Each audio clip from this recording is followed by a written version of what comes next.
یہ جو آپ سانس روک کے جو عمل کرتے ہیں نا، اس کا مقصد کیا ہے؟ اس کے اندر جب بے چینی شروع ہوتی ہے، اللہ کے ہاں یہی مطلوب ہے اور اللہ پاک اس کو پسند فرماتے ہیں۔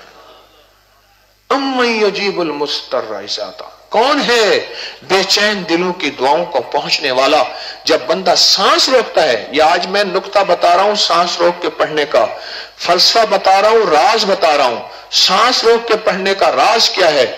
جب بندہ سانس روک کے کوئی چیز پڑھتا ہے، اس میں بے چینی، اضطرار اور اضطراب پیدا ہوتا ہے، اسی کے اندر عرش الہی کے دروازے کھٹکنا شروع اور عرش الہی ہلنا شروع ہوتا ہے کہ کوئی مضطر، کوئی بے چین، کوئی بے قرار، کوئی ڈوبا ہوا میرا مولا آپ کی مدد چاہ رہا ہے۔ اور اللہ کو یہ گھٹن والی دعا اصل میں مطلوب ہے۔